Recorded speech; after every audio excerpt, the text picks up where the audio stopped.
İsrail kahrolsun! İsrail kahrolsun! İsrail kahrolsun! İsrail kahrolsun! İsrail kahrolsun! İsrail kahrolsun! Kahrolsun! İsrail kahrolsun! İsrail kahrolsun!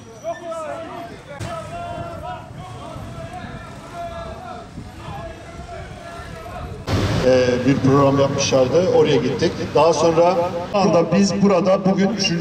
açıklamamızı yapacağız. Daha sonra da diğer programlara gideceğiz.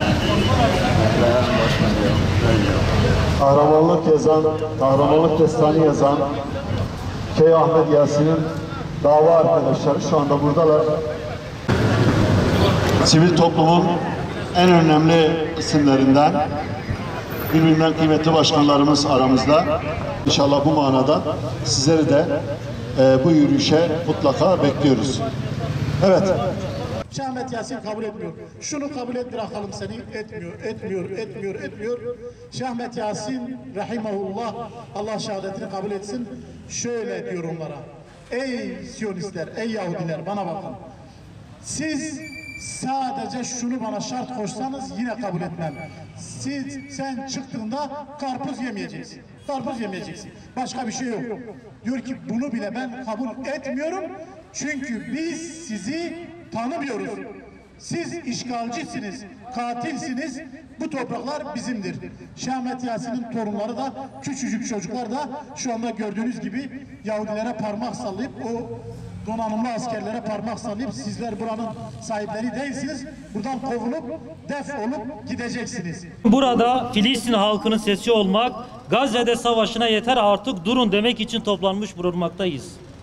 Birçok engelli derneği başkanlarımız ve üyelerimizle İsrail'in yaptığı soykırıma dur demek için buradayız. Açlık ve susuzluk altında olan çocukların, kadınların, yaşlıların ölümleriyle sonuçlanan bu savaşın bir an önce son bulması gerekmektedir.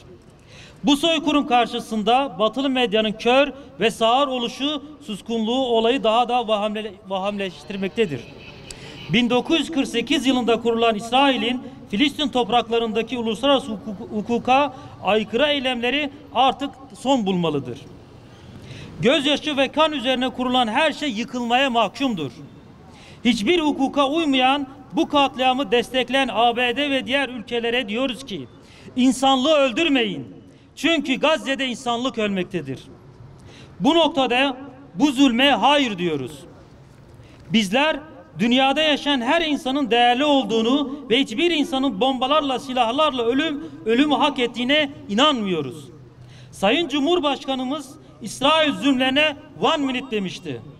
1 minute. Bizler de şimdi hep bir ağızdan 1 minute diyoruz. 1 minute. Bu zulme artık dur denilmelidir. İnsani yardımlar Gazze'ye acilen ulaştırılmalı, giriş çıkışlar serbest bırakılması gerekmektedir. Küresel Batı medyasının İsrail medyası tarafından kuşatılmasına karşı 1 minute diyoruz. 1 minute. Binlerce masum insanın ölümlerine seyirci kalan katliamın son bulması için çaba göstermeyen ülkeleri, tarih ve vicdan sahibi halkları mutlaka yargılanacaktır.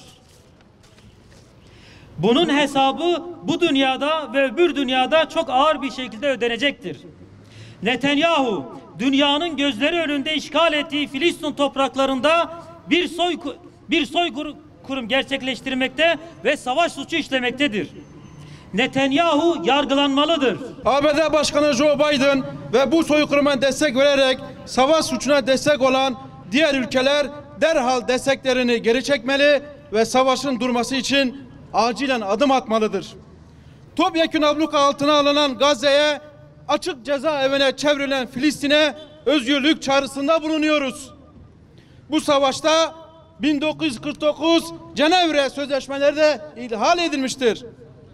Uluslararası örgütler bir an önce harekete geçmeli, barış için beraber adım atılmalıdır.